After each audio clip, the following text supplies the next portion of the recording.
नमस्कार, मैं हूं आपके साथ अंजलि और आप मुझे देख रहे हैं TV9 भारतवर्ष के डिजिटल प्लेटफॉर्म पर। पिछले 24 घंटे में बहुत बड़ी खबर देश से सामने आई है और ये खबर है आकाशीय बिजली गिरने की। जी हां, देश के अलग अलग हिस्सों में कुदरत का कहर बनकर बिजली टूटी है और इस वजह से अभी तक जो जानकारी है उसके हिसाब से कुल 80 लोगों की मौत हुई है।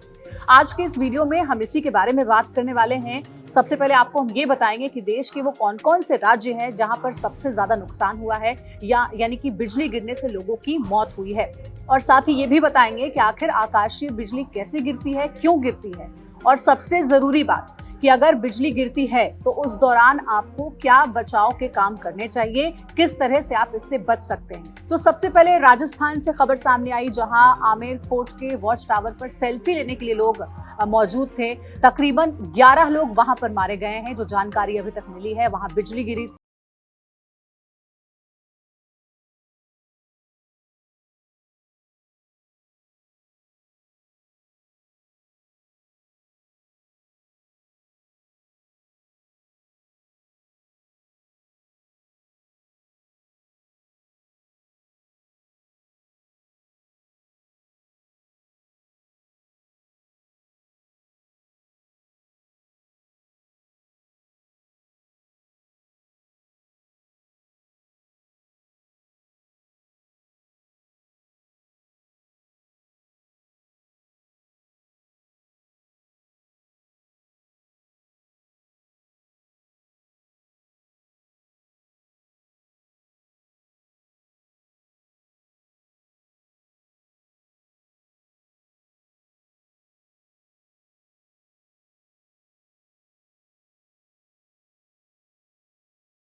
अलग जगहों से सामने आई है उसके बाद। लेकिन आपको क्या करना चाहिए उस दौरान, कैसे आपको बचना चाहिए, ये भी जानना बहुत जरूरी है। मान लीजिए कि आप घर के बाहर हैं और ऐसे में तेज बारिश के साथ बिजली भी गिर रही है, तो सबसे पहले एक जो पोजीशन है वो आपको लेनी चाहिए।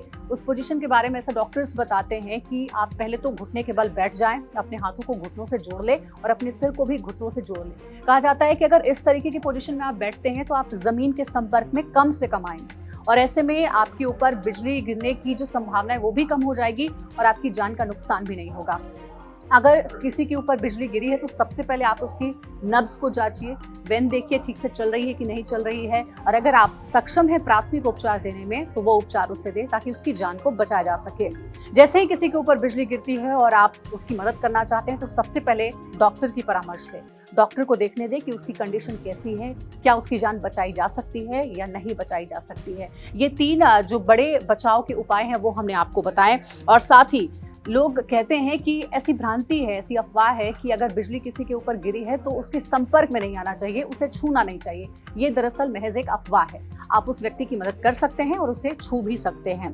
अगर किसी पर बिजली गिरी है तो फौरन उसके वेन को आपको देखना चाहिए कि उसकी जो वेन है वो चल रही है कि नहीं चल रही है। प्राथमिक उपचार भी आप दें। और साथ ही साथ 2 जगहों पर जलने की आशंका ज्यादा रहती है अगर किसी के ऊपर बिजली गिरी। पहली तो ये कि उसके अंदर जहां से बिजली प्रवेश किया है और उसके बाद बिजली का जो प्रवाह है जहां से निकला है, जो कि अमूमन ज्यादातर जो है वो पैर के तलवों में देखने को मिलता है। ये दोनों जगह जल भी सकते हैं। कहा यह भी जाता है कि अगर किसी के ऊपर बिजली गिरी है तो उसकी हड्डियां टूटने का भी खतरा रहता है। ये आपको देखना है, अगर आप उसकी मदद कर सकते हैं तो, कि उसकी कंडीशन कैसी है और फिर फौरन डॉक्टर के पास जाना चाहिए। बिजली गिरने के तुरंत बाद घर से बाहर ना निकलें। लोगों को ये लगता है कि चलो बारिश खत्म हो गई है, बिजली अब गिर चुकी है तो हम घर से बाहर निकल सकते हैं। कई बार ऐसा देखने को मिला है कि आधे घंटे बाद यानी 30 मिनट की देरी के बाद दोबारा से भी बिजली गिर सकती है। लोगों को ये लगता है कि अगर एक जगह कहीं बिजली गिर गई तो दोबारा नहीं गिरेगी, लेकिन ऐसा नहीं है। कई बार ये देखने को मिला है कि एक जगह अगर बिजली गिरी है तो दोबारा भी बिजली वहां पर गिर सकती है। इन बातों का विशेष रूप से आपको ध्यान रखना है। और साथ ही एक शोध में ये भी पाया गया है कि अगर आप अम्ब्रेला यानी कि छाते का यूज़ कर रहे हैं बारिश से बचने के लिए, या फिर मोबाइल फ़ोन का यूज़ कर रहे हैं, तो वो भी आपके लिए डेंजरस हो सकता है, घातक हो सकता है। तो जब भी बिजली गिरती है तो छाता या फिर मोबाइल फ़ोन का आप उपयोग ना करें, ये भी आपको ध्यान में रखना है। और हाँ, एक और बात है जिसको आपको ध्यान में रखना है कि अगर तेज़ बारिश हो रही है और अगर आपके रोंगटे खड़े हो रहे हैं तो समझिए कि एक संकेत है बिजली गिरने का। ऐसे में आपको संभल जाना चाहिए। कोशिश ये करें कि जब तेज़ बारिश हो रही है या बिजली गिरते हुए आप देख रहे हैं तो अपने अपने घरों में ही रहें, बाहर निकलने की कोई ज़रूरत नहीं है। तो ये पूरी खबर और पूरी जानकारी हमने आपको इसलिए दी ताकि आप खुद भी सजग रहें, सतर्क रहें और दूसरे लोगों को भी सतर्क करें। फिलहाल इस वीडियो में इतना ही। आगे फिर किसी और वीडियो के साथ हम हाजिर होंगे। फिलहाल बड़ी खबरों के लिए आप देखते रहिए TV9 भारतवर्ष।